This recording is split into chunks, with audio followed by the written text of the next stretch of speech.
ఇదిగో నేను ఒక నూతన క్రియ చేయుచున్నాను చెబుతూ ఇప్పుడే అది మొలుచునంట. మీరు దానిని ఆలోచింపరా.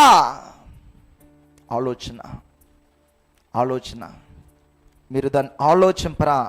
అదే ప్రశ్న నేను కూడా మీకు వేస్తున్నాను. ఆలోచింపరా మీరు? ఇదిగో ఇప్పుడు ఒక నూతన క్రియ చేస్తున్నా, అది ఇప్పుడే మొదలైంది. హల్లెలూయా. టుడే ఆఫ్టర్నూన్ మనం మాట్లాడుకునే వాక్యం విన్నారా?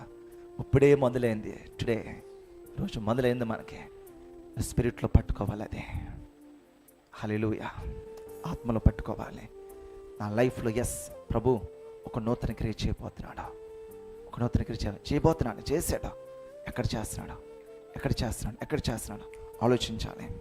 నేను ఒక నూతన క్రియ చేస్తున్నాను, ఇప్పుడే అది మొలుచును, మీరు దాన్ని ఆలోచింపరా. ఏం చేస్తున్నాడంట? నేను అరణ్యములో త్రోవ కలుగజేయుచున్నాను. అరణ్యం అంటే అడవి. అడవులు చెట్లు మొట్లు ఉంటే తోటలో ఉంటాయి. దానికి తేడా ఏంటంటే అడవి అస్తవ్యస్తంగా ఉంటుంది. ఒక పద్ధతి, ఒక క్రమము, ఒక వెళ్ళే మార్గం ఉండదు. పొదలు, చెదరం. కానీ తోట మళ్ళీ దాన్ని స్వేచ్ఛపరుస్తాడు. అతను నడిచి వెళ్ళడానికి, వస్తువులు తీసుకుని వెళ్ళడానికి ఒక క్రమము, ఒక పద్ధతి, ఒక దారి, విధానం ఉంటుంది. అయితే అస్తవ్యస్తంగా ఉన్న అరణ్యములో త్రోవను కలగజేస్తున్నాడంట. అస్తవ్యస్తంగా ఉన్న మన జీవితంలో దేవుడు ఒక త్రోవను కలగజేస్తున్నాడు. ఆమేన్, హల్లెలూయా. ఈరోజు అటువంటి అనుభవంలో ఎవరైతే ఉన్నారో దీన్ని పట్టుకోండి. అస్తవ్యస్తంగా ప్రభా ఏంటి నా జీవితం, ఏ క్వశ్చన్ మార్క్ ఏంటి, ఏం చేయాలి, ఎక్కడ చేయాలి, ఎలాగ ఉండాలి, ఏంటి నాది, నా నెక్స్ట్ నా ప్రాసెస్ ఏంటి, నా కుటుంబం ఏంటి, నా నా భవిష్యత్తు, నా బ్రతుకు ప్రభా ఏంటి అన్నప్పుడు ఇదిగో అరణ్యంలో త్రోవను కలిగి చేర్చున్నాడు దేవుడు. అరణ్యంలో త్రోవను కలిగి చేర్చున్నాడు. ఇంకేమన్నా చూడండి, ఎడారిలో నదులు పారజేయుచున్నాడు. ఎడారి విల్డర్నెస్, ఎడారి లేమికి సాదృశ్యము. కరువు ఎడారి. ఈ ఎడారిలో సెలయేరులను ప్రవహింపచేస్తున్నాడు. ఎవరికి జరిగింది ఇది?